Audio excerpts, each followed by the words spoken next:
Comme on se retrouve. Bon alors, il se peut que ça fasse un moment que j'ai rien posté ici, et vu que ça doit bien vous avoir chagriné, Non. je me suis décidé à faire un deuxième devlog. Bon, blague à part. Comme le premier devlog avait été pas mal vu, ça faisait longtemps que j'en prévoyais un deuxième. Le problème, j'ai quasiment rien foutu de ces 5 derniers mois. En fait, l'inventaire qui était l'élément le plus important de prévu avant ce deuxième devlog était beaucoup plus complexe que ce que je pensais. Donc... j'ai pu toucher au projet pendant 2 mois. Bref, j'ai quand même fait quelques petits trucs depuis la dernière fois, à commencer par la sauvegarde. Même si j'avais un système déjà partiellement fonctionnel au moment du dernier devlog, il a fallu que je le retravaille.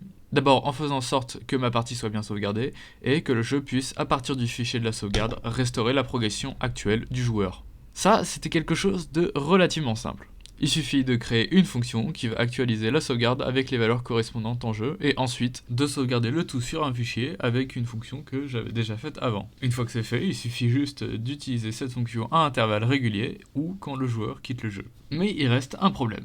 Jusqu'à présent, j'utilisais du JSON, parce que c'était simple à utiliser et compréhensible pour quelqu'un qui s'y connaît un minimum en programmation. Mais...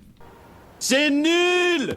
c'est lent, ça prend de la place. Pour un usage où il faut stocker des milliers d'informations, c'est pas pratique. J'ai donc changé de format pour stocker des données en SQLite, qui est plus approprié pour stocker une grande quantité de données. Au besoin, je peux toujours utiliser la sérialisation du JSON, mais la structure reste en SQLite.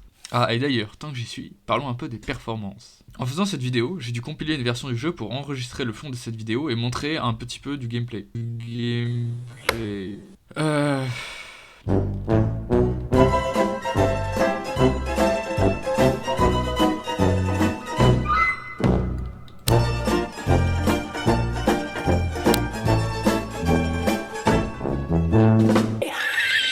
Les performances en temps normal sont plus ou moins les mêmes depuis le dernier devlog.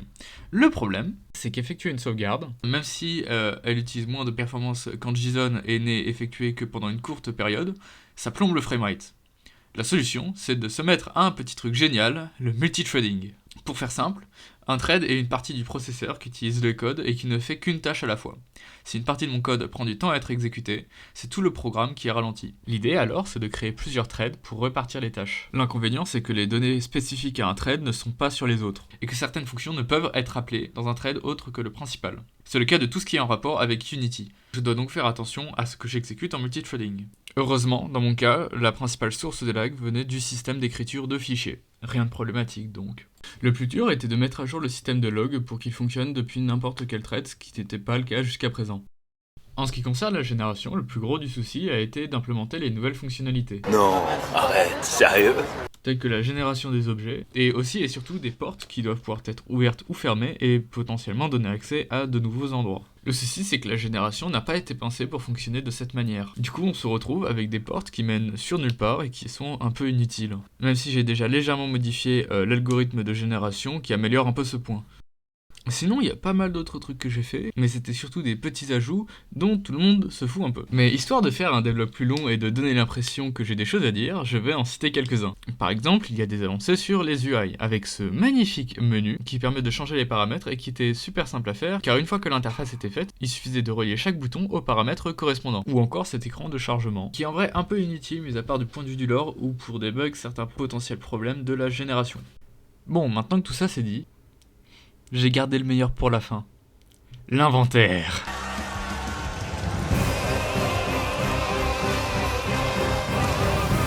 Parmi tous les trucs inutilement compliqués, c'est de loin la partie de mon code la plus infernale.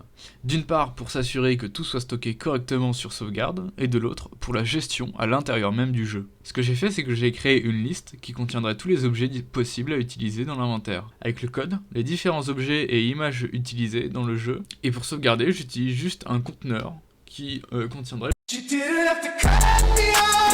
les infos relatives aux joueurs. Seulement dans la pratique, c'est bien plus compliqué, d'un point de vue de sécurité, car oui certes c'est un jeu solo, mais j'ai pas non plus envie qu'on puisse casser mon jeu en un claquement de doigts, et avec tout mon code à mettre en place, que ce soit pour le système de manière générale, voire même des objets en tant que tels, ça s'est fini en un véritable casse-tête. Parmi tous les trucs dont je devais m'occuper, j'ai vérifié que le jeu puisse récupérer les infos des objets à partir de la sauvegarde, faire en sorte de pouvoir faire spawn des objets sur la map, pouvoir les faire interagir, ajuster les contrôles du joueur pour lui permettre de changer d'objet, ce qui implique de modifier l'UI et l'affichage de l'objet, éviter les bugs stupides en rajoutant 50 fonctions que j'utilise une fois toutes les 1000 lignes de code, se casser le crâne car le script ne ressemble plus à rien. Ouais, c'était long et chiant, mais même avec le système terminé, j'ai même pas fait des objets.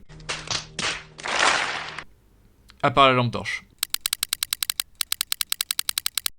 Ok, j'ai globalement fait le tour de tout ce que j'avais fait sur le jeu depuis 4-5 mois. Il reste encore énormément de choses à faire, notamment pour les monstres, ce qui promet de prendre encore pas mal de temps. Quoi qu'il en soit, je ferai probablement une vidéo une fois que j'aurai suffisamment avancé. Comme je l'avais dit dans le dernier devlog, le meilleur moyen de me soutenir dans mes projets, c'est de liker la vidéo et de vous abonner à la chaîne. J'ai vraiment l'impression de faire une attitude de forceur dit comme ça, mais c'est vrai.